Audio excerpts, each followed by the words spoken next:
سلام علیکم، روز همگی بخیر. سه فرصت کاری در کانادا در وظیفه اوبارچیستکا یا همون توزیعگر. سه کمپانی مختلفی هسته که با شرطهای خاصی خودشون آدم قبول میکنن، کارگر قبول میکنن. کارخانه شرکت فله سرویسز یک نفر کارگر میگیره. در ساعتی کاریش $16 تا $18 میده.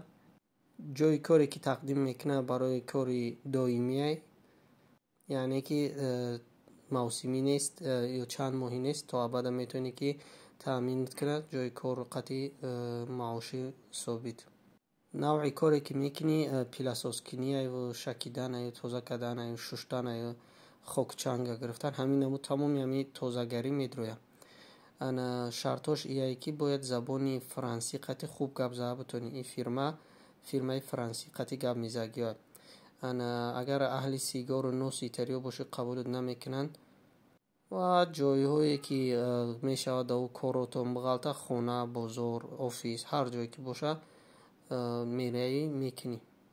برای تقدیم نمودن در این وظیفه شما را لازمه که انکیت خوب داشته باشین و در همه الکتراپوشت رای کنین تا منتظر جواب شید. اگر کاندیدات خوب باشین قبولتون میکنه و جای کاری دائمی برای شما میشوه. کمپانی دیگه که احتیاج به کارگر دارن این نامش NMV، جای کاری دائمی میتن و ساعت کاریش $18 حساب که میشوه. شرط قبولشون این است که باید زبان انگلیسی را خوب بدونی و بعضی اپارات بارایی میشوه که تا 30 کیلو را وزن داره، باید تا 30 کیلو را هوچ کرده را بتونی. و اهل سیگار و اهل نوسبدگی ها اصلا نمیشون در این کار.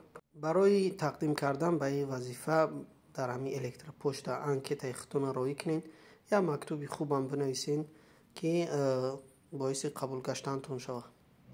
سیمین جای کاری که هسته در فرمای PMW هسته.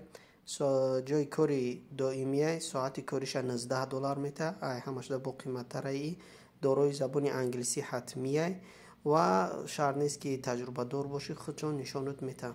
یعنی شخصانی به تجربه را قبول میکنن و نشان میتن که چگونه کارو توزیع میکنی. برای تقدیم کردن در این وظیفه در این انکیت روان میکنید در الکتراپوشت و منتظر میشین که جوابتون بده. اگر قبولتون که کرد، آرزوی موفقیت برای هر یک شما.